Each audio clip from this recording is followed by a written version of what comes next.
gagek sadulita mel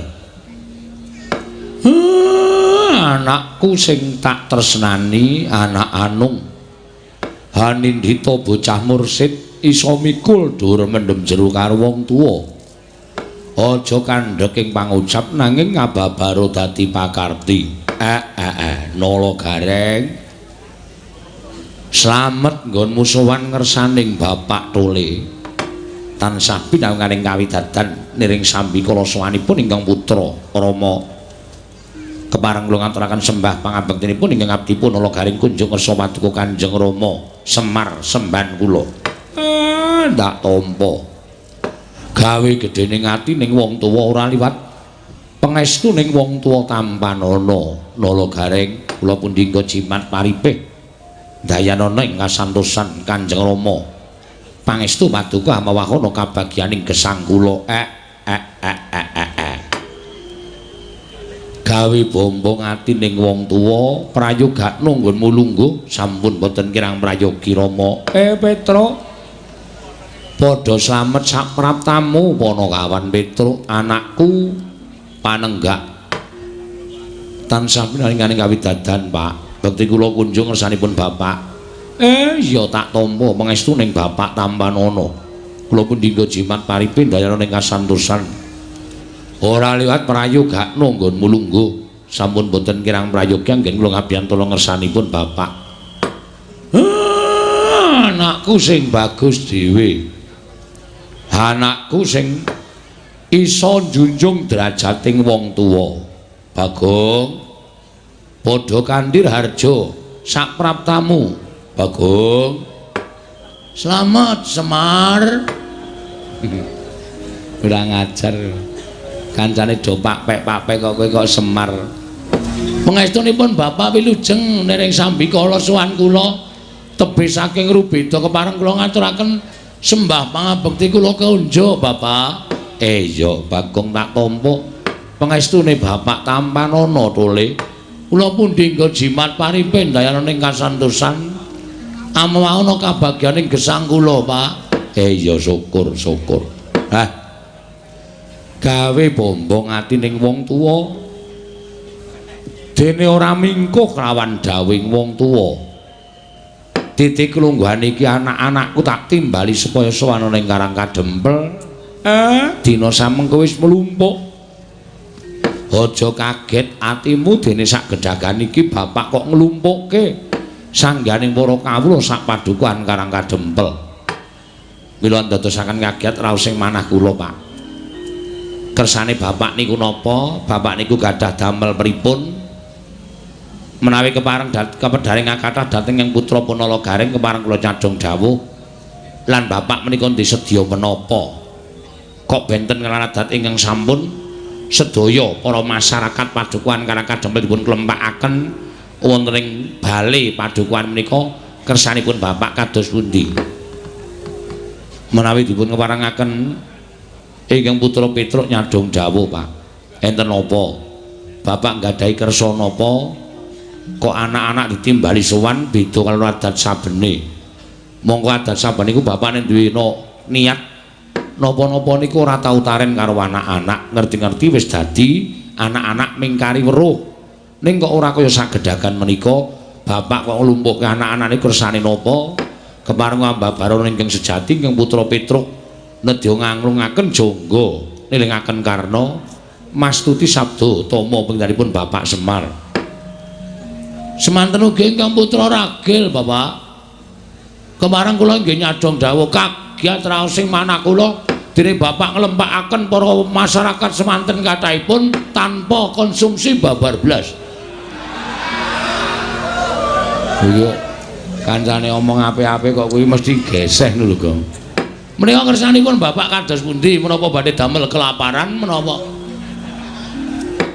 kepareng ingkang abdi pun utawa putra pun Bagong nyadong dawuh timbalanipun Bapak Semar menawi Bapak Semar gadah niat seda dinten menika Gong ora menapa Bapak niku ajeng pamit kalian masyarakat menika kula aturi paring dawuh ingkang tetela kula nedya nglumahaken asta Anya nyuwun ngersanipun Bapak nderek badhe dipun paringi pinten kemawon kula namung ndherek. Nek wong nyadong timbalan ki nganglungake jangga nilingake karna. Kata-katane aja padha, Tru. Wong ki nek iso ki duwe ide dhewe-dhewe. Kowe nganglungke jangga nilingake karna, aku nglumaken asta nyuwun peparing dhateng sampun Bapak.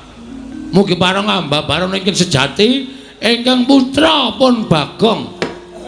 Nedya sak biyantu dhateng putripun Bapak Semar menawi Bapak Semar saestu gadah niat ingkang ginebeng wonten tenenging penggalih sinengker wonten ing penggalih paduka Bapak kepareng ambabaron ingkang sejati sengking Purwa Madya lan Wasana kula nedya anelingaken karna anglumahaken asta Barataya ngemis meneh mugi parenga Bapak paring dawuh Bapak Andra ingkang kosike ora ngawur. Sing suluk men dalange wae. Monggo Bapak kula aturi paring pangandikan.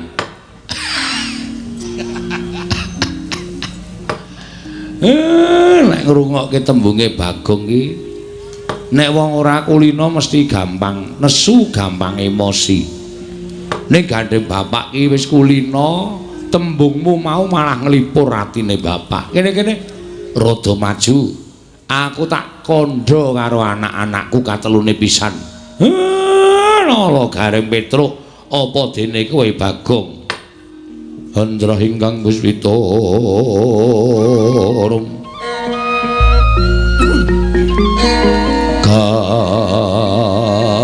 kasiring samirana mrih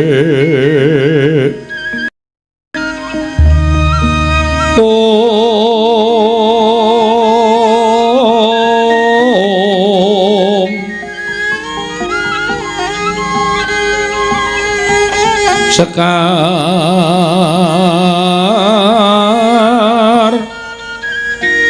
gadung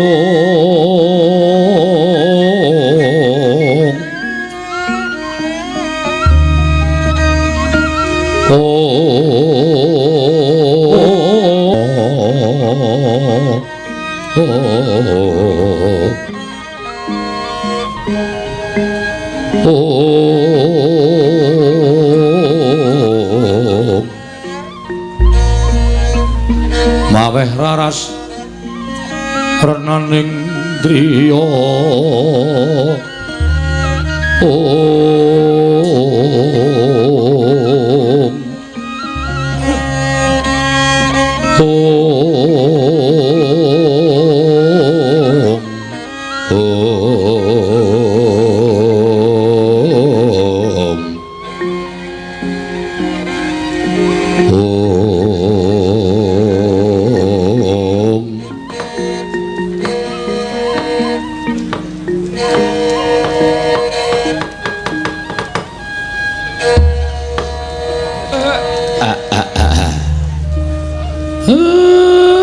kowe tak kandhani aja to kaget ya tole nek to anggap sepele pancen sepele ning tumrap wong tuwa kaya aku olah rasa kuwi kudu didhisikake tegesipun pripun Bapak paring pangandikan mekaten tegesipun pripun Bapak paring pangandikan mekaten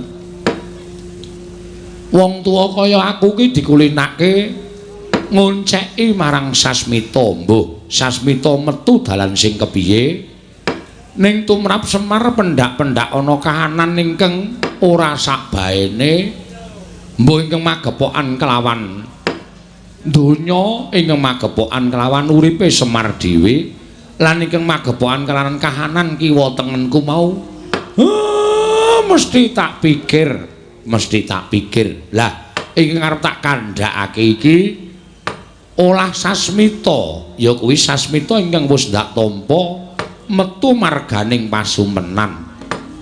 Walah nglumpuke masyarakat semenake kok ming rembug impen to, Pak. Impen menika rak kembangipun tiyang tilem utawi tiyang nindra utawi tiyang sare. Tiyang menika menawi boten ngimpi menika malah justru le turu niku angler. Ha kok ping perkara impen kok dadak menyita waktu kula. Lek kula urip ning alam padang dadak sowan kersaning bapak ming perkara ngrembug babakan pasumpenan. Ning tumrap kula ya wigati lho Pak, bapak nyumpen napa kok semune bapak li menggalih sanget-sanget. Gong, bapak ki ming ngrembug impen. Ngimpi apa ya, Pak? Engko tak tilene ning 1001 malam. Andel ora kowe. Apa-apa kok dijleki nggon buku terus dituku dengkulmu mlocot. Kaya ngono kuwi ora entuk laranganing negara. Aku ora tau tuku lho, Tru. Aku ki mung titip. Padha wae titip karo tuku ki yo. Senengane kok kowe iki dilarani tok kaya ngono kuwi mula kowe iki keluargamu murat-marit duitmu ora tok keke bojomu mung tok penting ki ndon kaya ngono kuwi. Kok sikik aja doting celebung. Nek kowe nganggep impen kuwi kembanging wong turu, impen kuwi ora tau mbok gagas, ora apa-apa.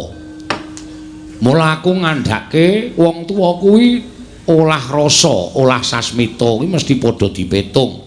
Lah, gandeng bapakmu ki peranganing wong tuwa, mula pendak-pendak ana apa-apa ingkang ndak lakoni kuwi tak jumbuhake karo kahanan. Tak onceki, iki mengko arepe ana apa? Iki mengko kedadiane kepiye kuwi tak gathuk-gathukke. Mula wong Jawa kuwi ora luput karo tembung otak-atik gathuk. Perkara luput ya wis ora apa-apa, ning nek bener mbok menawa lagi kepeneran. Oh nggih. Nah terus kula tak nyuwun prisa bapak niku ngimpi napa?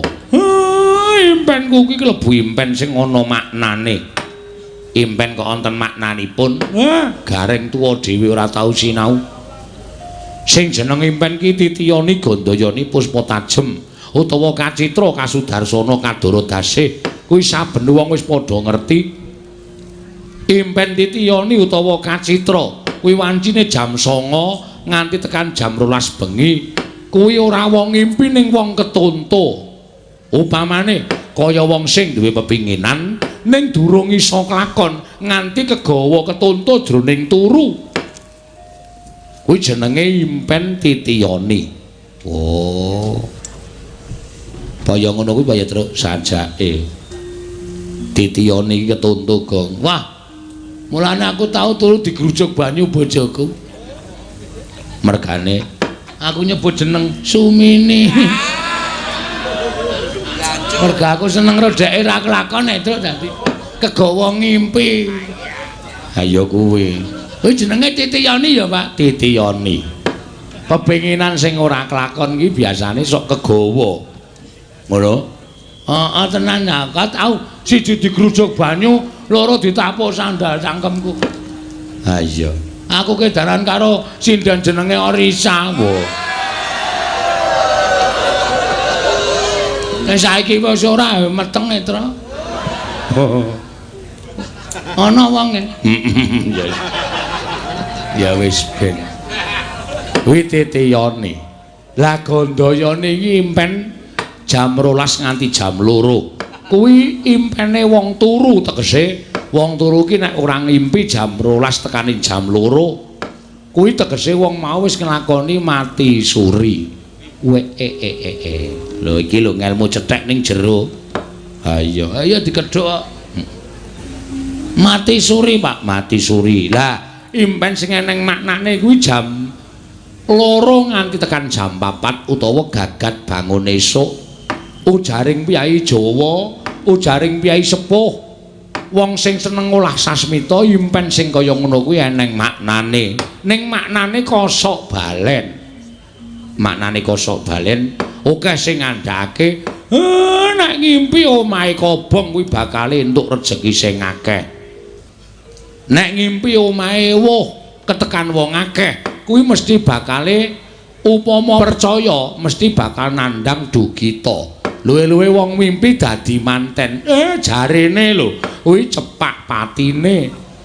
Wong ngimpi ngitung dhuwit kuwi bakale lara utawa kenggonan penyakit. Ning yen ngimpi mati kuwi tegese dawa umure. Ngono kuwi sok diwolak-walik. Lah bapak ngimpi napa? Bapak ngimpi napa kula tak takon. Bapak ngimpi dadi manten to, Pak? Ha to? Ayo ngaku wae. Mula saiki nglumpuke anak-anake cepat-cepat bapak arep ngekeki warisan. Gong wak jejeli tangan cangkemmu lho. Tak sokot. Iki mesti ngeyel kowe iki ora. Karo bapak kok le mentolo-men muni ngono lho kowe. Ngimpi apa ya, Pak? Aku ki ngimpi kok ora kenyono-nyono. Lah kok aku kerawuan widodari. Ah, kena rabi meneh kowe. Kusike to, Gong, kusike. Heeh, kowe mesti seneng karo widodari. Bapak kok seneng karo widodari iki, bapak ki nuwun sewu, yuswane wis semono. Gek widodari ki ayu-ayu kok. Mongko widodari mau nggawa wujuding kembang tukul saka kayewangan banjur ditandur eneng pelataran Karang Kadempel. Lah kok dadi ora kanthi kanyono-nyono. Kembang ingkang ditandur widodari mau tumuli kaya wujud cahya ingkang mubiar padhang ana ing Karang Kadempel. Nganti dadi hujating kang padha weruh wekasan akeh para nalindra-nalindra kang padha tekan Karang Kadempel klebu ndara-ndaramu Pandhawa. Ya kepengin ngempek marang kamukten cahya ingkang tukul saka kembang ingkang tinancepake ning pelataraning padusunan Karang Kadempel. Dole mongko miturut petungane bapakmu iki dudu sasmita sing elek, iki dudu sasmita sing ora prayoga, ning iki sasmita sing apik, sasmita sing becik. Ketitik sawise aku ngimpi kaya mengkono mau, aku uga entuk sasmita. Sasmita napa, Pak? Yen to dewa bakal matedhakake kanugrahan. Wondene kanugrahan mau ora ana liya ingkang kudu nampa ya mung bapakmu Semar. Waduh. Wahyu napa pripun? Iya, weh langgeleleng. Wahyu bakal tumedhak mrene kok. Wah, jan lanang apa wedok? Lho sih. Ngawur banget kowe kok. Wahyu iki lanang apa wedok aku takon. Wahyu iki kanugrahan. Wo, Wahyu bojone Nugraha. Udu. Wahyu kanugrahan ki tegese kae lho wis tau urung crita Wahyu Cakraningrat. Urung kok. Oh. Sing ngerteni Wahyu Cakra Suharto. Kuwi bakul sandangan. Wahyu Widayat. Ngerti urung? Urung aku. Nek Pak Widayat pemain ketoprak ngerti aku. Gawe Pak Widayat sing judulne Bu Marsida kae to. Udu kuwi. Terus Wahyu Makutha Rama. Blangkon dengkulmu mlocot kuwi. Kok iso blangkon? Makutha ya apa? Makutha kuwi agemaning sirah. Rama bapak. Agemane bapak ning sirah ya apa? Blangkon. Ning kudu Wahyu blangkon. Wahyu Makutha Rama hasta brata ngono kae. Bapak ki arep entuk Wahyu model kaya ngono kuwi ning dayane apa? Kekuatane apa bapak ora urung ngerti. Ngono to Pak critane. Ya Petruk anakku sing gagah tur sing pinter dhewe ya ming kowe. Matur suwun, Pak. Lah terus salajengipun Wahyu mau bakal tumedhak ning Karang Kadempel ndayani saking para raja Nerpati ingkang katak derekake. Ning syarate kok abot. Syarate napa, Pak? Syarat sing kudu tak lakoni, aku kudu nglumpukke pusaka 3 cacahe. Mongko pusaka mau ora pusaka baen-baen. Pusaka pepethinganing jagat ingkang kudu rawuh ning Karang Kadempel. Yen ora iso nglumpukke pusaka 3 mau ya ora bakal impen mau kababar dadi kasunyatan Panakawan. Ratune Ratu Tama Pati-pati lino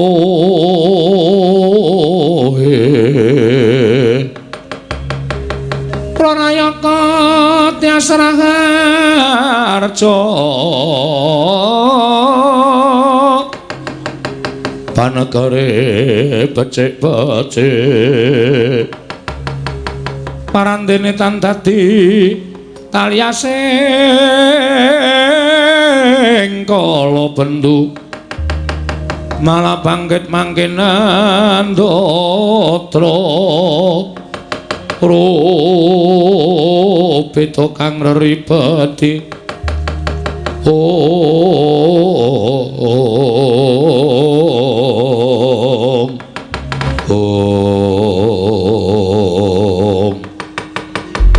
demadyaning pendhaping padukuhan karang-karang Dempel. Nalika semanten sami midhangetaken pandyanipun iki Lurah Semar Badranaya tinampi sangganing para warga sapadukuhan karang kadempel. Ndadosaken tintrim madyaning padukuhan karang kadempel. Tambuh ingkang den penggalih sangganing para kawula. Wonten ingkang amitang-mitang pangandikan iki Lurah Semar Badranaya wonten ingkang nggadahi pengajab mugi gegayanipun Lurah Semar kasembadan. Ndadosaken tintrim madyaning padukuhan karang kadempel nalika semanten Lurah Semar Badranaya kemawon datan mubah, datan musik. Kasaru geger Jawi, apa to kang dadi darunane? Ora ana kawula ingkang merengkang saking pranataning padukuhan kejawi namung. Rawuhipun lancur Pandhawa. Nenggih putra para Pandhawa. Satring Drepsila geni Bambang Wisanggeni.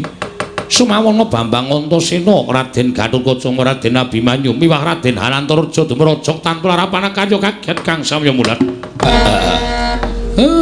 Gawe kaget. Niki rak Penemban Durna to Penemban.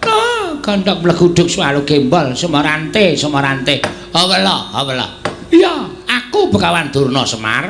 Apa kowe pangling karo aku? Mboten. Lah ya sawetara ora ketemu.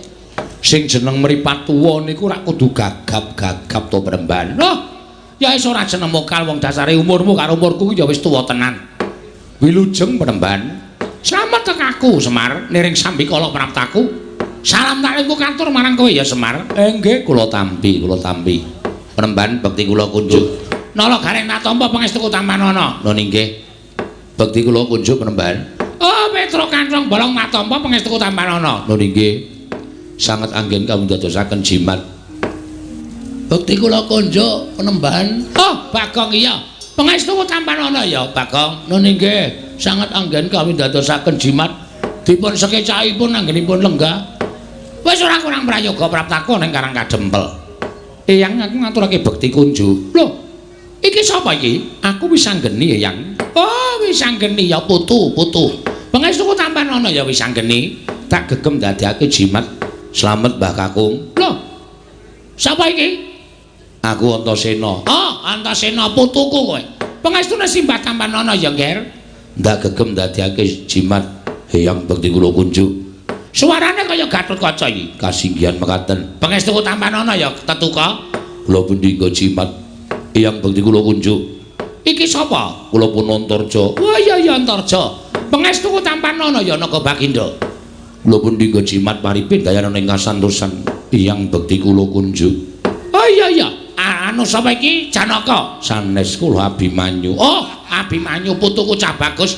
Pangestuku Tampanana ya Abimanyu. Kula pundi nggo jimat paripin dayaning kasantosan. Wah. Durna bapakku. Aku katurake bektiku katur. Lho, Werkudara ana suarane kok ora ana wujude. Werkudara pangestune Bapak Tampanana. Niki Bagong, Mbah. Oh, setan ki ora. Tak tingak-tinguki. Werkudara ora ana kok suarane ana. Wah, iya. Ya, Mbah. Aturake basaku kok suara gedhe banget suaramu kok, Gong. Coba balen ana, Gong. Wah, wedian. Kok iso gedhe, Gong? Mbah iki yaine gedhe dhewe, Tru. Mbah ora tak kapak-kapake lho. Ha iya. Kok iso gedhe dhewe aku iki gumun ya. Nuwun sewu Penemban. Rawuh ndika enten apa wigatos? Lah kok janur gunung kadingaren rawuh enten Karang Kadempel. Oh, iki ngene ya Semar.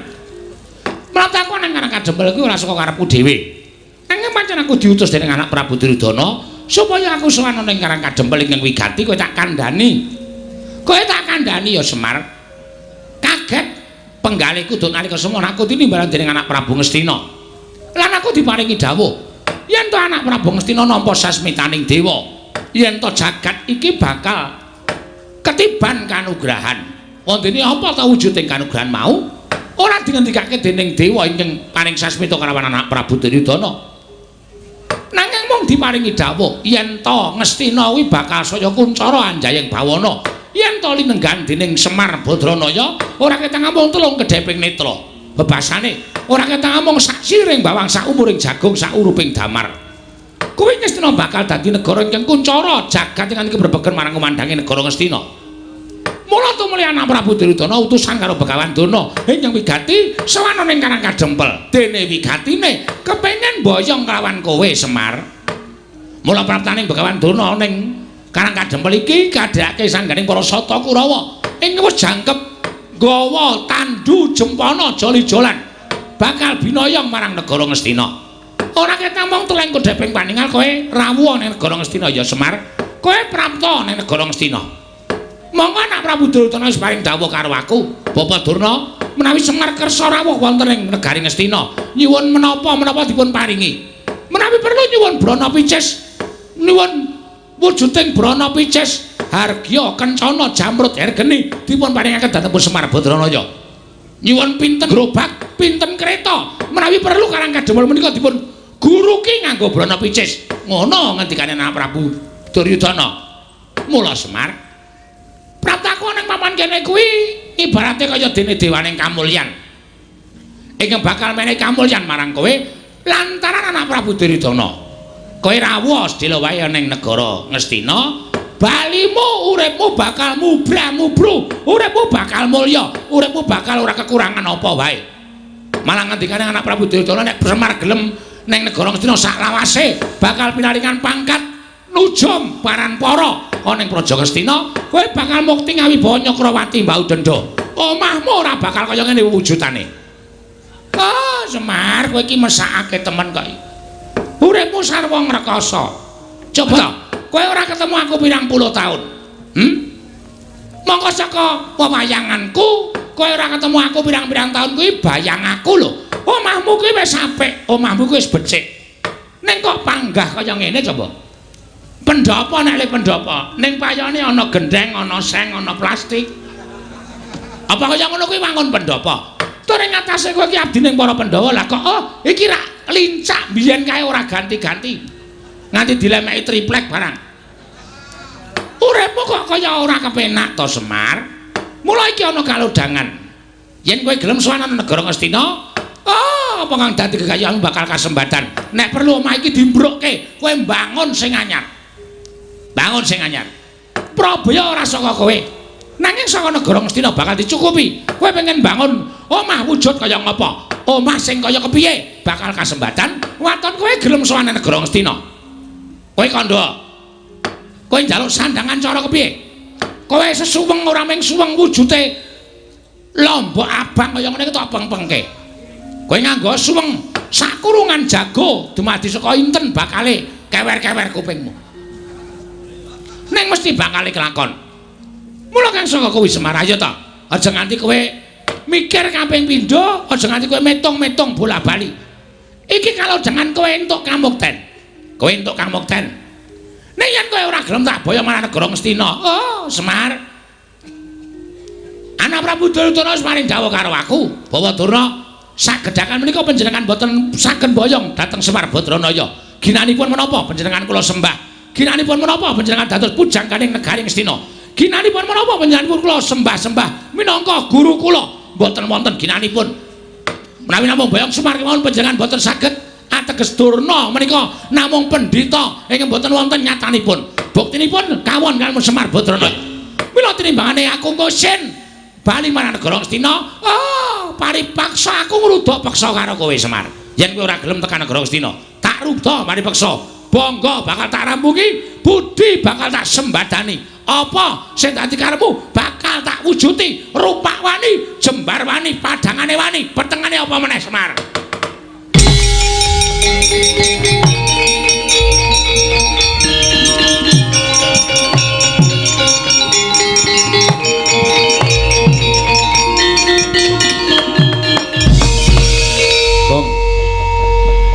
Mlebu omah kok cucul jarik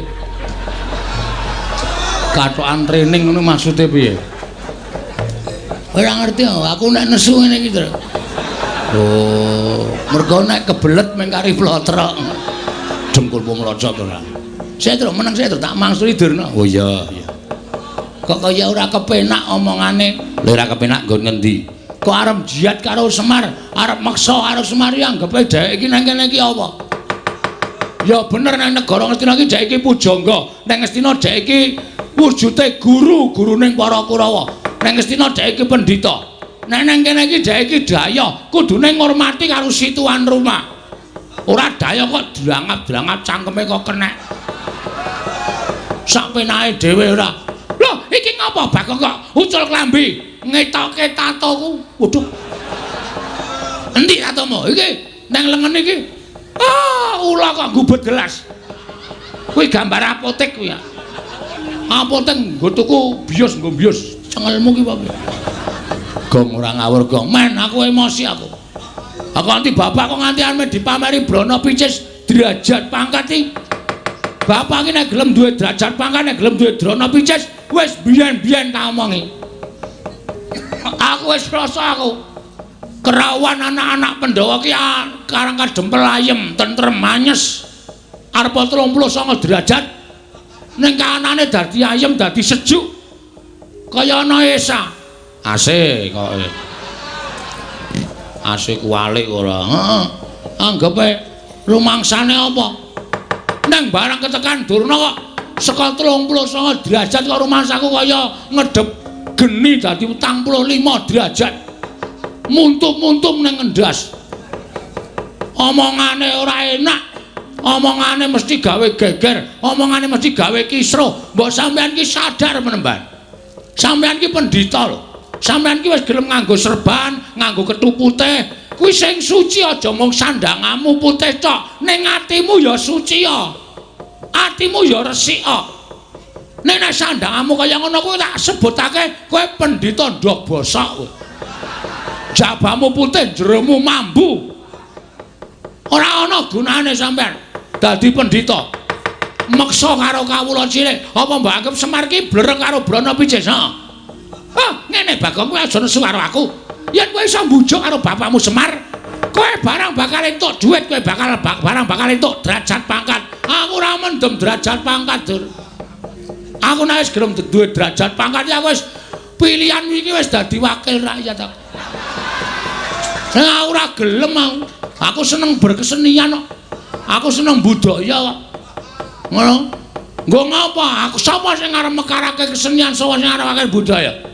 Apa dianggap aku blereng karo derajat pangkat brana picis? Ora kok. Aku urip kaya ngene iki seneng. Kowe tak omongi ya nek pancen kowe urung ngerti. Bungaing lair karo bungaing batin ki mor misah. Ora ngerti ta maneh. Goblok kok. Wong ki nek ngrasake bungaing batin, kuwi mesti ngrasake bungaing lair. Ning nek wong ngrasake sing diutamake bungaing lair, bungaing batin durung iso kejangkau. Buktine apa? Wong seneng laire iki derajat pangkat duit akeh. Lho, ning atine urung karuan ayem.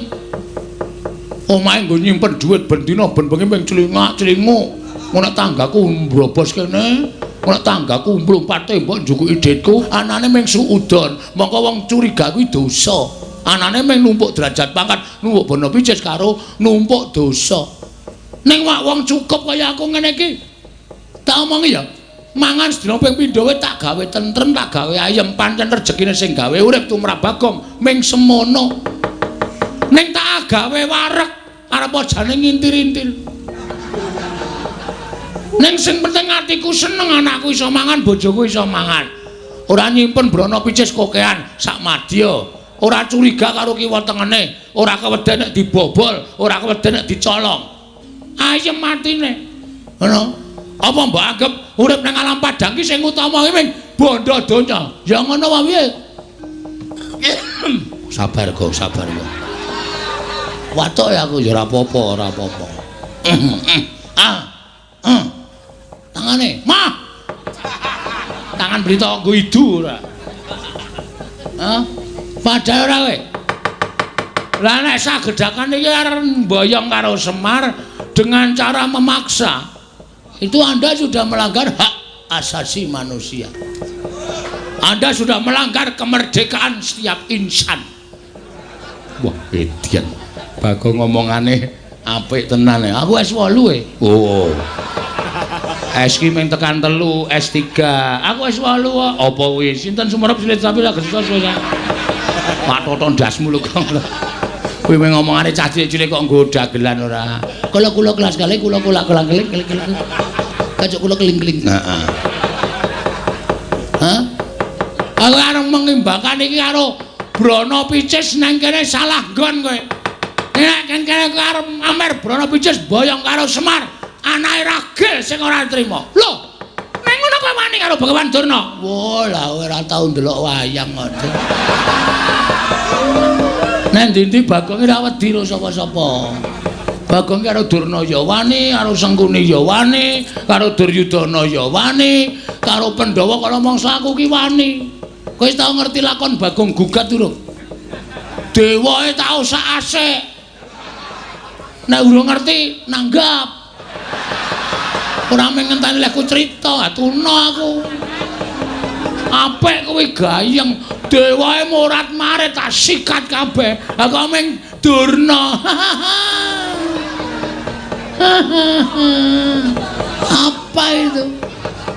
Kecil macam mana? Oh sampean pamer nang kene nggawa Sata Kurawa. Ha keroyokan. Sampeyan iso nyenggol Semar, boyong Semar tok peksa nang ngendi jenenge negara Ngastina. Nek gumlundung sirahe Bagong. Lho, ora lho iki serius. Yen ngono kowe wani karo Bagawan Durna, sing tak wedeni apamu? Dudu nang kene papane wong neter katiten. Ayo metu jaba. Piye? Metu jaba. Wis ijab kok metu jaba. Rugi. Oh, wis muhrim kok. Anggo ngapa dedet-dedet gong tampil dasmu lho kowe. Cangkem elek ora. Kuwi mbok yo sing apik ora. Kuwi ngapa sing ngajari ya kowe ya. Bahane iki kan sing ngajari kowe. Nek ora ditokke sanggon-gon ora. Lah kuwi malah kurang ajar kuwi. Ditokke sanggon-gon kuwi. Ora yo ngregeti to. Oh, ora. Ayo, metu Jawa, tutut yo. Lakon macan nang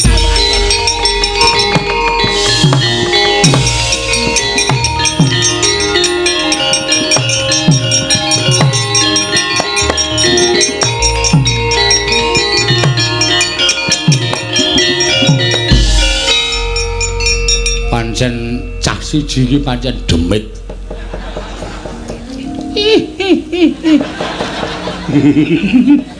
Aku kira ndelok polahe Bagong iso guyu dhewe dunekke demit ya.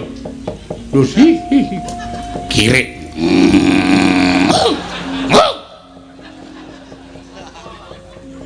Ngapa ya, Pak? Kowe iki tak omongi to. Ha piye? Maksudmu kene mau piye? Lho, melindungi Bapak. Aku ki ora arep ngopo-ngopo. Nek iso ana rembug dirembug, ana perkara dirembug sarana bedamen. Lah kok mesti kowe iki gawe geger, mesti gawe rame. Iki nek kowe kaya ngono kuwi tak ngibarate jagung bakarane. Agene ana jagung mbok ditokke, Mir. Ora, kok cah goblok ora. Jagung bakarane iki apa kuwi paribahasa, tanggung perkarane ngono lho. Kowe iki sing gawe perkara, kowe kudu nanggung perkarane. Maksudnya aku mungsuh Durna apa piye? Kowe sing gawe perkara ya kudu wani nanggung. Oke. Meng Durna iki kok pancen aku niat kepengin olahraga asine. Nandingi Kurawa. Gong Kurawa iki arep kaya ngapa digdaya-digdaya lho. Ora wedi aku. Lah terus kowe arep kowe sing ngetok ndelke sapa? Ha iki ngapa iki doteng pendelik iki? Wo, setan iki ora. Mulane kok kendele ra jamak-jamak. Nek ora ana iki aku ya meneng wae. Gandeng ana nom-noman iki gunane apa? Mula aku terus gleleng to menano apa jenenge sambil menyelam minum air. Tegese piye kuwi? Ketok nek Bagong kendel. Do ora ngerti nek sing tak tantangke iki piyai-piyai iki. Mangke tak aku ditonton wong semene kok wah Bagong gleleng tenan jane ya nul. Pancen wedhus tenan. Mbek, mbuh. Ora caturan. Ndara Antasena. Piye, Kek? Niki anak kula Bagong batur sampeyan wis goleke gawean. Nyuwun ngapunten nggih, Den, ora apa-apa. Gong, nun, Kowe wis tuwa, leren ngaso. Kurawa tak tandangane. Krungu ta kowe. Ngene iki nom-noman sing tanggapi ngene iki. Bagong kowe rasa melu-melu Kurawa tak tandangane. Ndara Gatotkaca pancen jos. Bagong rasa melu-melu tak tandangane Bagong. Wah, Ndara Antarja nyos. Mengko kowe lingguhan karo aku Bagong.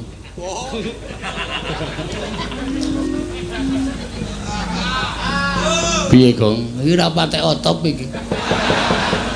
Kancane do nyambut gawe engko lungguhan karo aku, Bang. Apa mung paitan bokong lho? Paitan bokong piye? Lungguhan iki ra mung paitan bokong to. Wah, mbok temandang. Aku ki nek temandang sing tak nggo jagan ming Kakang Antasena. Mong Kakang Antasena wis saguh ngewangi kowe ya wis ben Kakang Antasena. Kurawa 100 ki rasa dadak nganggo Kakang Garaca, rasa dadak nganggo Kakang Antarja. Kakangku Bambung Antasena iki nganu iso ngrampungi perkara ya Kang. Mbuh. Kok mbuh apa? Mbok sing sopan iki. Aku arep dikaya ngene iki anak satriya, anake Bapawerku tok bambung-bambungke. Oh, senengane ora kurang ajar karo Kakangne kok Bambung Antasena. Sing bener iku Kocluk Antasena. Tendhangi raine ra. Matur nuwun nggih, Den. Nek pancen kaya ngoten ampun nganti kesempyoke ngaradan kawula kula pengamuke Kurawa sing didhawuhke Begawan Durna mangke mang tambak teng jabaning rangka Karang Kadempel njaluk pamit Joge, njaluk pamit Siwa Semar. Dereng ngantos purna anggen kula nampi pangandhanipun Bapa Penemban Durna. Menika boten san pangling ingkang sowan Panakawan Pandhawa. Lho la iya la kok malah Bagong karo Garing ting gruduk sowan ning Ndarawati iki wigati napa? Mestine sowan ana negara Ngamarta. Wong nyatane dheweke kuwi abdining para Pandhawa. Lah kok malah padha ting gruduk sowan ning Praja Ndarawati. Nanging Kresna nadan dikaya ngapa si Adi tau tate nampa pangudanging Panakawan. Ora ketang mung sedhela, iki uga abdi Ndarawati. Mbok menawa ana panyuwun saka Bagong lan Garing. Tumuli timbal napa wigatine? Koko Prabu kasinggihan mekaten kasekecakna ingkang langkung prayogi. Ya, Kresna. Pun Kakang bakal midhangetake ngeten lho. Apa wigatining para Panakawan sowan Praja Ndarawati? Panakawan Bagong sawise satata padha kanthi harja sak praptamu Panakawan Bagong Nonamit pasang Kalimantabe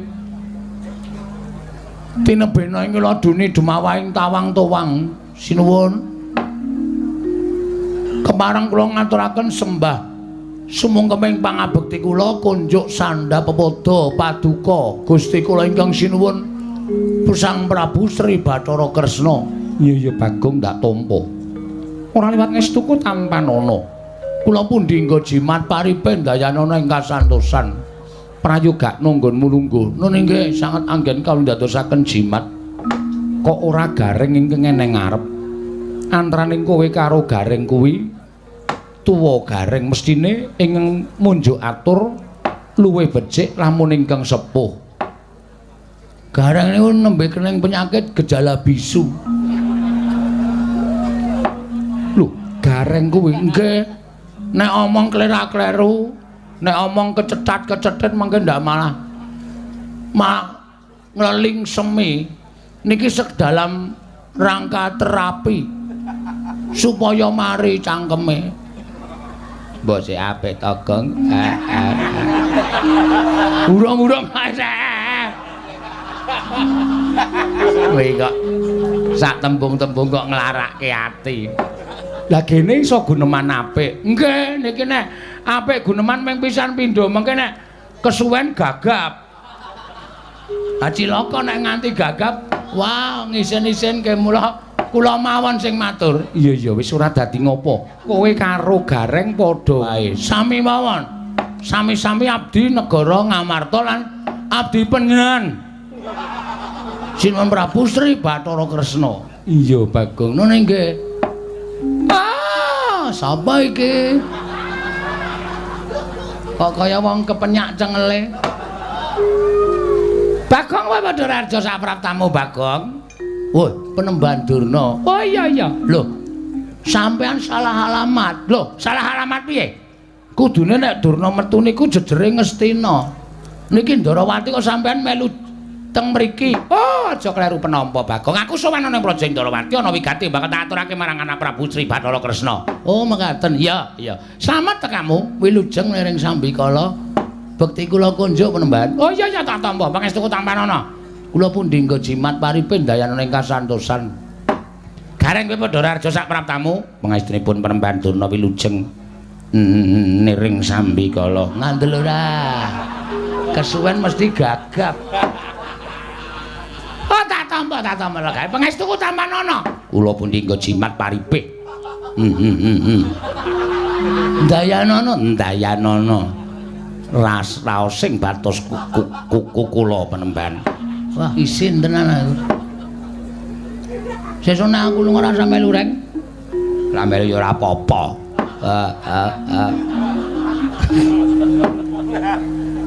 Bagong Padhararja sapraptamu. Maestrenipun sinuwun Prabu Mandura wilujeng bekti kula konjo sinuwun. Yo tak tampa pangestuku tampanana. Kula pundi nggo jimat paripe dayan ing kasantosan. Gareng Padhararja sapraptamu, pangestunipun Sinuwun Prabu Mandura wilujeng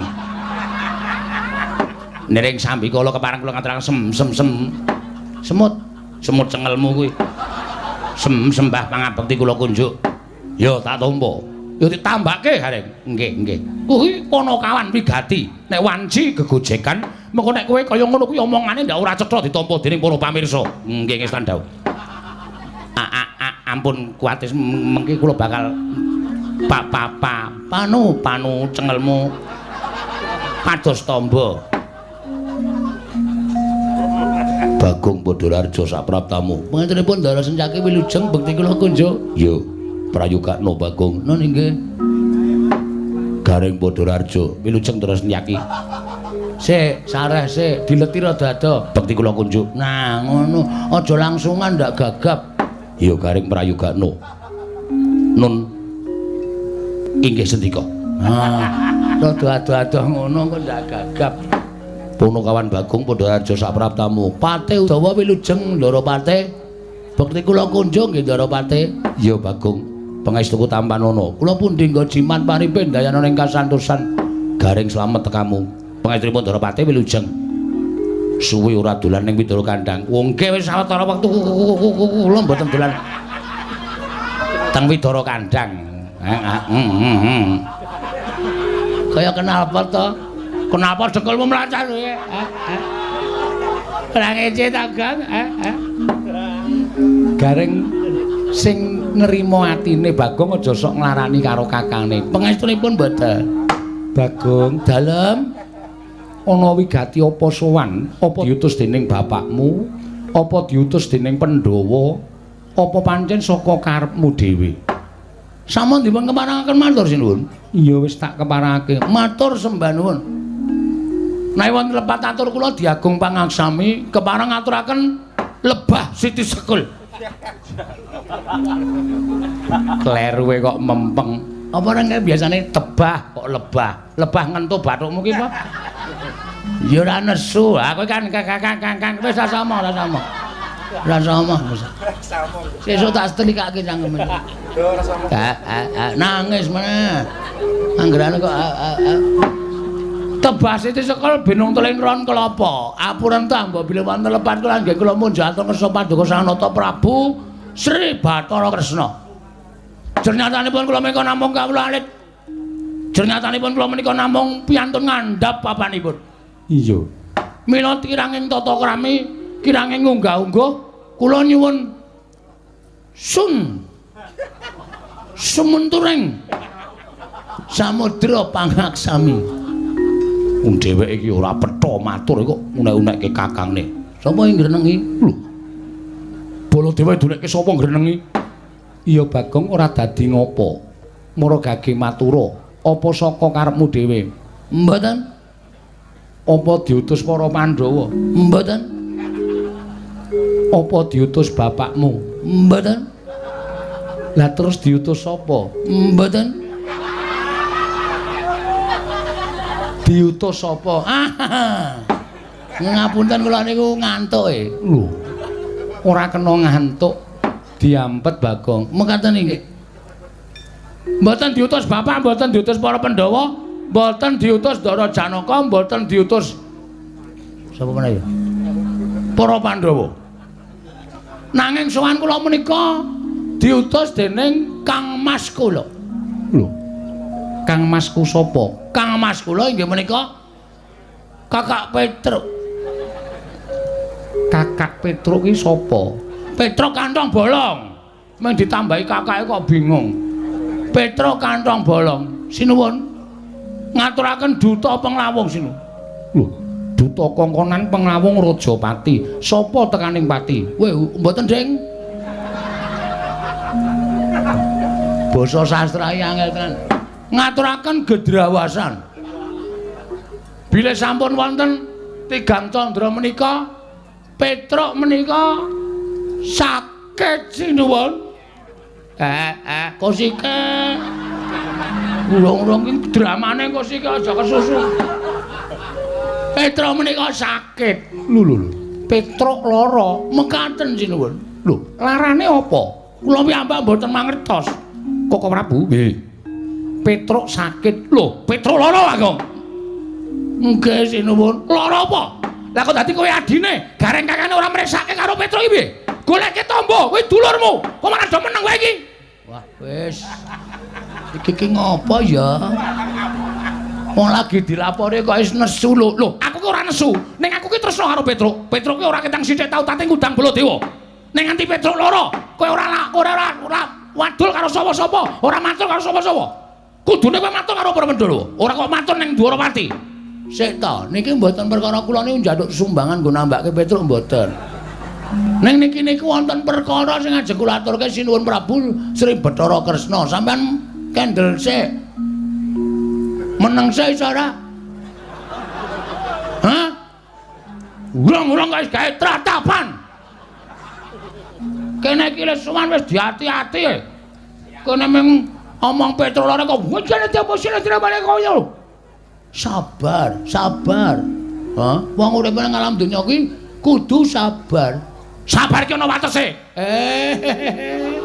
Ning tetep kudu sabar. Hah? Alon-alon kula tak matur. Yo, tak rungokke. Nggih.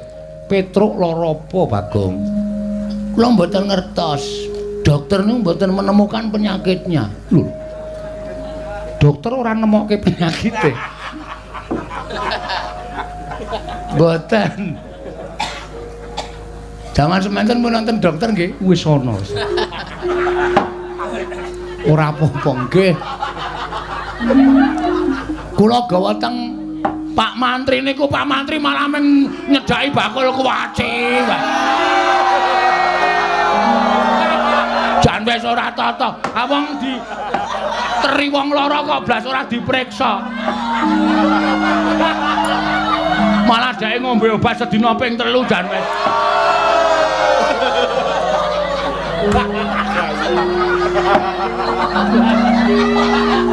Ora wae.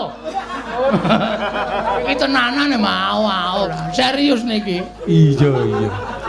Mangkelake kok senengane. Lah terus sapa sing goleki penyakite utawa lelarane Petruk? Nalika semanten kula pun matur ta niku kula presake teng dukun nggih, dukun niku pun diteropong nggih. Napa jenenge nika? Semprong. Semprong diobong terus ditonton ngangge semprong niku jarene mboten wonten penyakite.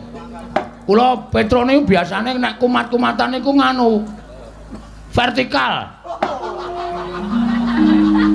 Apa penyakit sing sirahe mubeng? Vertigo kok vertikal. Vertigo niku nggih mboten Petruk ya waras. Di tes air kencinge niku ya ora ana penyakit napa-napa. Terus diperiksa diadiane niku nggih ambegane normal, jantunge nggih sehat. Apa jenenge? Paru-paru nggih apik. Monggo Petruk rokoke ra bantre ra jamak-jamak to. Kula kan ngerem ngene kampas entek. Pancen kula ngajar Petruk niku.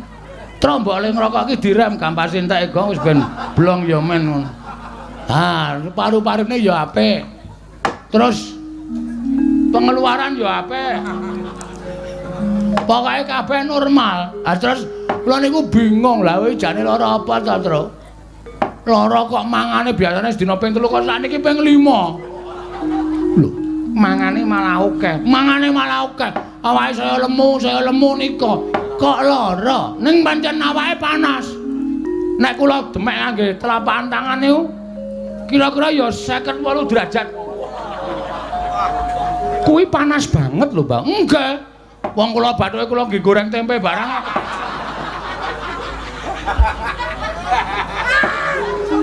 Ngono to enggak. Ah panas tenan. Bathuke kula demek niku panas terus kula gak ilengo klenthek werer terus kula dalahi tempe pletik-pletik lho to. Bathukmu iso kaya wajan. Iya. Nganten niku. Hah.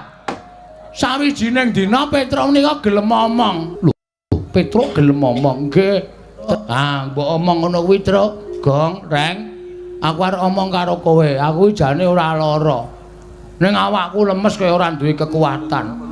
Mergo aku ki mung kepengin nagih janji. Sapa sing janji karo kowe, Truk? Omongo. Nek pancen ana menungsa sing wis tau tate janji karo kowe ora ditepati, kowe kandha tak paranane, tak dodoke korine, tak kinange gambir karo suruhe. Kuwi tembunge wong lamar. Apa? Iya. Tak dodoke korine ra sikate wonge. Lah ngono. Ben mbok lanang mbok wedok asikat. Aja nekat. Ayo ta Reng. Mata. Jebula Petruk niku bloko. Jebule kok jebula. Ya men to kowe ngono. Wong tembung jebule karo jebula iki padha wae kok mung kanthi daerahe kok. Jebule Petruk niku bloko. Nek sing janji niku Prabu Kresna. Prabu Kresna tau tate janji kali Petruk. Duk nalika lakon mbangun jembatan bangun Candi Saptawarga. Bangun Candi Saptawarga. Sampeyan ngendika kali Petruk to? Truk nek kowe iso balik pustaka Jamus Lima Sada, kowe esuk tak pek mantu. Ora. Kapan ya? Weh, lah iki iso tak glimpange tenan iki. Ngaku ora. Petruk matur ngoten niku lho. Sinuwun kudu emot Purwadasena. Nuwun sewu lho sinuwun. Sabda Brahmana Raja. Pangandikaning Narendra, pangandikaning pendhita menika kaya Wikresna tumaming Drancang Seta tan kena lumebek malih. Nek sampeyan dadi ratu menclah-mencle esuk tempe sore dele padha wae. Ngoten? Sampeyan bakal ora dipercaya dening para kawula. Sampeyan ora bakal dipercaya dening para nayaka. Sampeyan dadi ratu cecel kan Narendrane. Ayo. Aku ora. Kusik Bagong tak iling-ilinge. Waduh, suwi iki. Wis yamene. Dar limbukan jam piro iki kok. Dadak mikir bareng. Kusik-kusik. Apa jaman nalika ana lakon Prabu Bumi Loka kae. Nah, jaman ana lakon Prabu Bumi Atlas. Bumi Loka karo Dewi Mustaka. Sapa Neng? Ah ora ngerti kok. Sapa? Mau nek ora ngerti ki ra usah melu. Wis mripate kera bodho. Kera ya men. Aku arep mulih aku. Mulya kan ora ana sing ngewangi kowe. Petruk ora ana, kowe biasane Tru. Aku arep mulih ta Tru. Saiki mulih aton juang tenan kowe. Kowe kejem bang karo aku Kang. Bapa penemban lajeng wangsul. Balya. Kowe kok dadak sambat karo aku. Nek sampean pun nate janji harus ditepati. Ngibarate men saramano oskaripano. Kuwi apa? Kula dhewe ya ora ngerti. Wong kula mung ngawur kok. Panjenengan kudu nepati. Monggo saniki kondhanging jagat kondhang kabiyawara menawi Prabu Kresna kagungan putra inggih menika wanita ingkang nedeng dungkap dewasa. Namanipun Dewi Grontol. Grontol sapa? Lah sapa jenenge? Prantawati. Lah niku sing digayuh kalih Petruk Kanthong Bolong. Nek jane kula ya ora setuju. Petruk kok dadi mantune Prabu Kresna. Ah saya gleleng tenan Petruk. Wong Petruk iki kere wae glelenge ra jamak-jamak kok. Apa meneh nek dadi mantune ratu. Wah, wis ngeplaki sirah kula saben dina. Wis kono. Wong jaluki rokok ngarep warung ngarep kae. Monggo-monggo sing mbayar nggih kula ora urung. Iya, nggih. Ning gandeng bangane Petruk niku mati merga lara ora keturutan sedyane nggih. Alung panjenengan kula aturi nepati janji. Kula aturi nepati pangandikanipun Sinung Prabu Sri Bathara Kresna. Nek sampeyan ora kepareng netepi ing pangandika nuwun pangapunten kula wis dipasrahi Purbawasesa karo Petruk Kanthong Bolong. Gong sisan gawe. Nek kowe labuh aku ya labuh tenan, Gong. Aja ming setengah-setengah. Nek perlu mati dibuti. Oke, Truk. Wong urip ki mung do antri mati kok. Karepmu piye saiki? Nek Prabu Kresna ngoncati le janji, ora ngaku tau-tate janji, amuken negara Ndarawati. Oh, siap. Mula nek sampean ora ngakoni tau-tate sumpah kalih Petruk, dinten mangke kula aturi sedya jagang sing jero, beteng sing kandel. Ndarawati kula buyuki bathange gareng. Aku ngapa ta, Gong? Aku kira ngapa-ngapa karta buyuki. Kula buyuki bathang sayuta. Kula ora wedi mungsuh wong Ndarawati. Bangane kelangan Petruk, luwung Bagong mati teng Ndarawati, kula lakoni leganing atiku.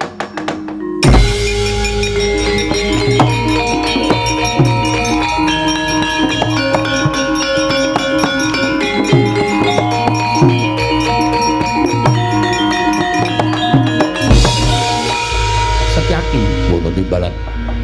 Kowe arep ngopo? Kula sajaipun kok panas krungu suarane Bagong. Dadi kepeti. Santai wae, ora usah dadak kemrungsung. Kowe mau guneman piye? Guneman nek Rantawati ora diwenehke Petruk, tak aturi jaga jagang sing jero, beteng sing kandel. Tegese kowe nantang karo wong Ndarawati. Ora, aku mareng ngejak sekak wong Ndarawati. Jagang sing jero, beteng sing kandel, piyone ana, mentrine ana. Kan kuwi main sekak. Kapok ora kowe. Kowe kok senengane percaya banget karo Bagong. Wong Bagong ki nek omong ora iso dipercaya kok. Terus sampean kok malang kerik napa? Niatku arep nglabrak karo kowe. Lho, sampean nantang kali kula to? Lho, malah getak karo aku. Lah kula niki wong ora golek masalah kok mang tantang ki sermu piye? Semangkean kowe. Dumeh Senopati. Apa dianggep Bagong wedi karo kowe? Wani karo aku. Sing kandha wani sapa? Sabar sareh, lenggah sing prayogi. Mriki, lenggah mriki. Ngapurancang ning ngarepe ratu kok malang kerik sak penake dhewe. Kagungan rokok mboten? Ora. Go tak caosi. Niki ngeming rokok dum-duman. Kapok ora kowe sencaki kalah karo Bagong. Niki niku sing nesu dudu sampeyan kudune. Nek sing nesu sampeyan nek beda lakone. Sing nesu sapa? Ah sampeyan niku ora tau maca naskah. Niki sing nemu nesu dudu sampeyan. Sing nesu mengke ana wong sing nesu. Bagong. Nun. Yen aku arep maringake kelawan kowe, iki ana sing nglamar Rantawati. Nah iki masalahe nang kene iki lagi terurai semuanya. Sinten sing nglamar Rantawati? Durna, Bagong. Ajeng diwenehke arep diwenehke Lesmana Mandrakumara. Lesmana wong kentir. Lesmana wong peka karo dirabekke iki sing do nglamar ki do nganggo utek apa ora? Iki lagi asli.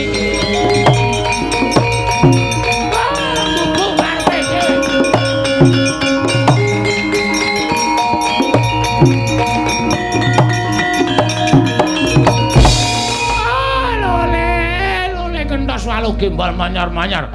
Joneng dungkul wana dadi alas-alas dadi wana. Bagong, kowe berkencang Pak Papong. Kali codhe sapa sing gawe? Wong edan ngene Bathara Antarada barang dinggo. Kene nganggo istilah aku nek ora nganggo istilah ya rugi ya. Ngopo Begawan Durna? Kowe muni piye? Kresna anu, aduh sorry sinuwun.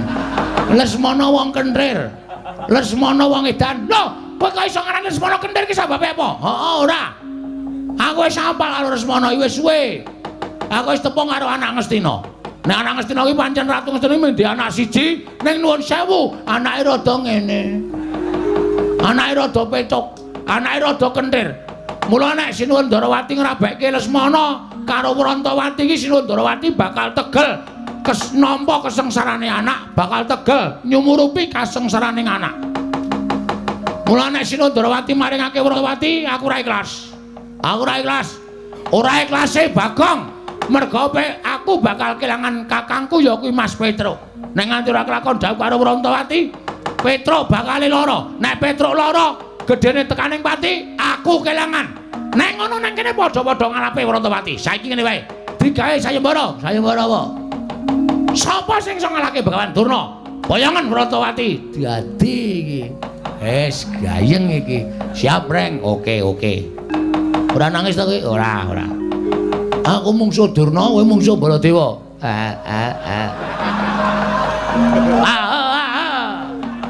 Gresani wong wareg.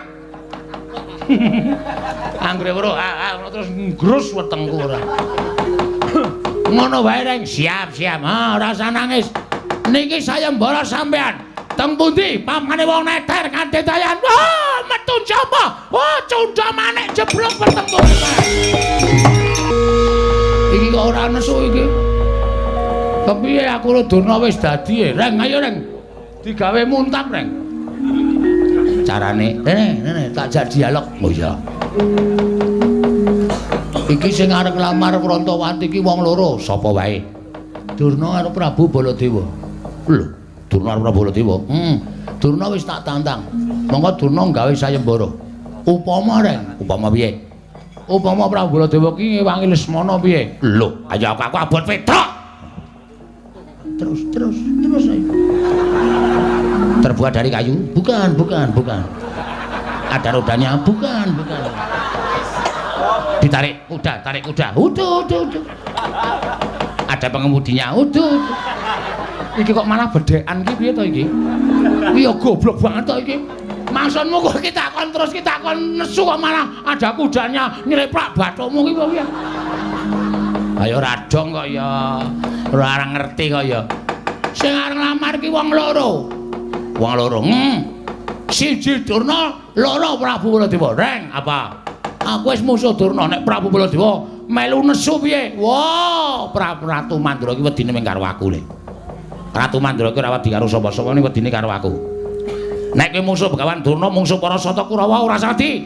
Nek engko nata Mandura Prabu Baladewa melu, aku tandinge iblis lanat cangkepe sapa kowe muni kaya ngono.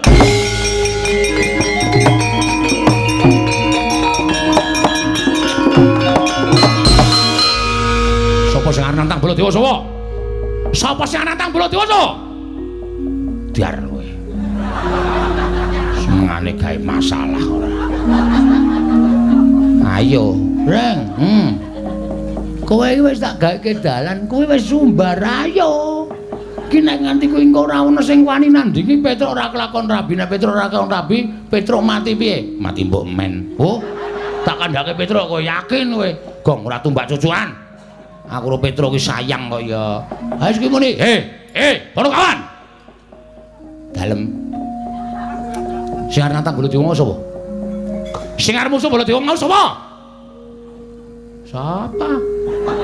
Ora ono ngarwani karo Baladewa kok ya. Ya Kang ya. Kita aku mumpung megar iki kampleng iye. Ora nangis mah. Canggeran dedet kok meng nangis. Titik-titik nangis, titik nanggrono wong jajan nangis men ditukokke. Oh, anggrono wong nyumet udut nangis men disumetke. Wong kok kaya ngono lho. Ayo ge wis. Kula sing nantang. Lho, kowe wani karo Baladewa sing tawedeni apamu? Ngendi pamane wong neter kadedayan? Manut. Lapangan voli ya gelem, lapangan basket ya gelem, lapangan bal-balan ya gelem. Teng pundi?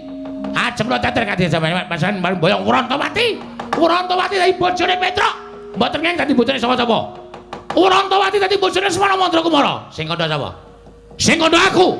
Kula ora ngrentukke. Nek ora ngrentukke arep ngopo? Lho, kula ora ngapa-ngapa. Waduh. Aduh. Iki ra dadi iki. Waduh, aku kok ya melu bunek to, Bagong. Pun sampean mboten sak mikir. Iki tak pikir mawon. Kula sing metung perkara niki. Wani ngono metu njaba. Ah, metu njaba. Lho, ngopo ning njaba? Aduh, piye kuwi? Piye? Ora dadi meneh to. Mengkono ya ora paham kok kuwi. Tak jak metu njaba ora gelem, nek metu jero nek ayo ta. Nek nganti ana apa-apa sapa sing tanggung jawab? Oh ya iye. Oh ya klembak-klembike kok. Ah, padake ora. Pokoke Wrantawati raup anu kok raup. Rabi karo Petruk. Karo Lesmana, karo Petruk, karo Lesmana. Nek kowe ngayal kok tak glandang metu. Ayo tandinge nolo gareng-gareng. Wah, lah.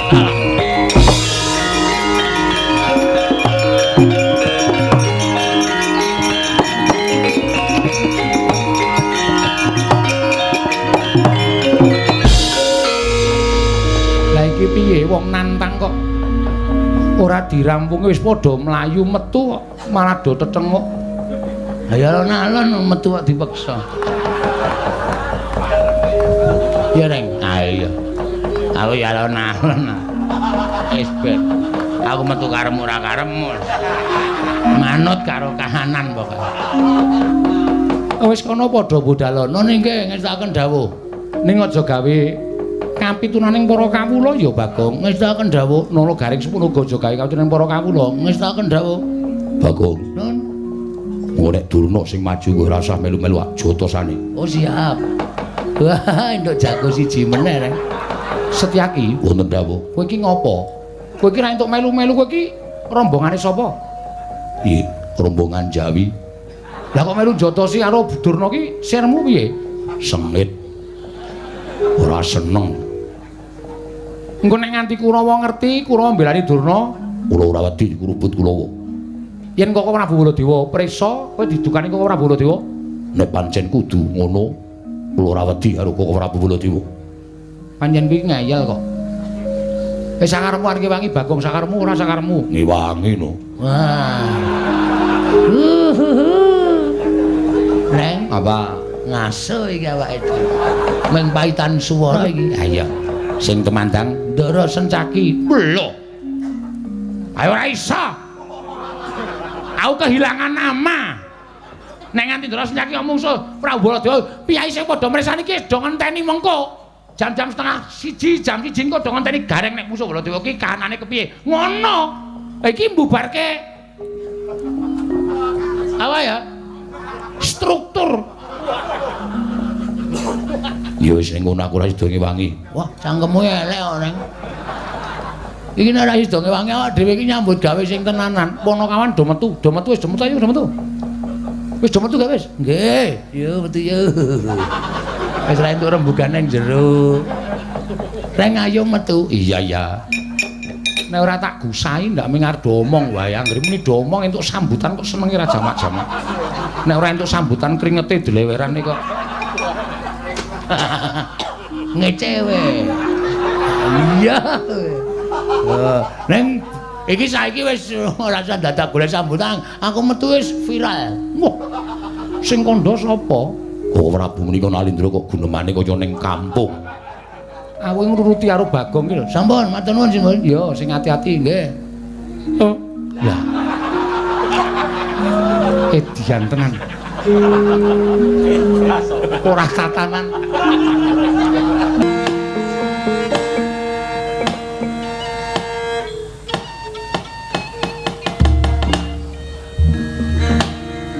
Nyuwun agung.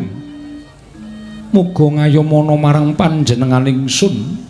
Kadanging pun Kakang Werkudara Barep kanggo ana dawuh apa?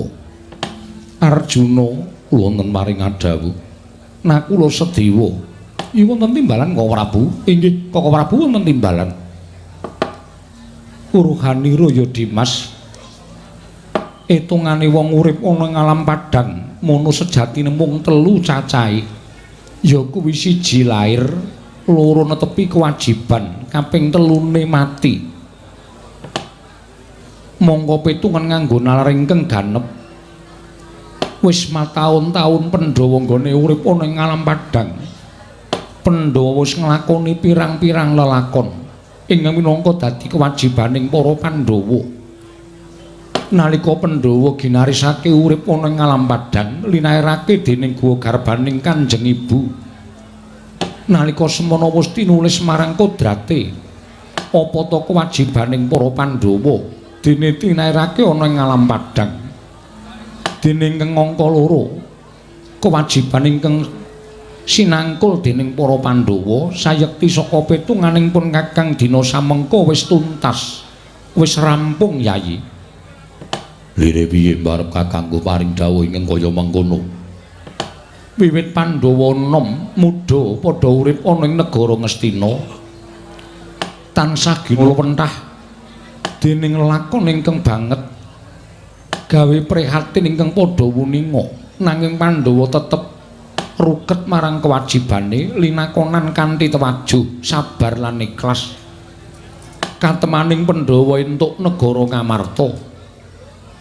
Ya negara iki ora liya kejaba saka pambudidayaning sira Dimas Werkudara kelawan Arjuna duk nalika semana babat Wanamarta wekasan entuk triman kanugrahan saka Sang Hyang Bathara Indra wujuding praja ingkang winastan Indraprasta ya negara Ngamarta.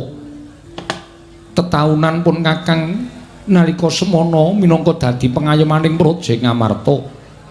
Pun Kakang minangka dadi makuthaning bangsa Ngamarta. Negara Ngamarta wuwuh dadi praja ingkang gemah ripah loh jinawi karta tata raharja. Ingkang pungkasane Pandhawa kudu nyabrang getih wis kinudrat marang kodrating Wang Mahanasa. Pandhawa kudu mungsuh kelawan para Kurawa ingkang satemene kuwi kadang dhewe.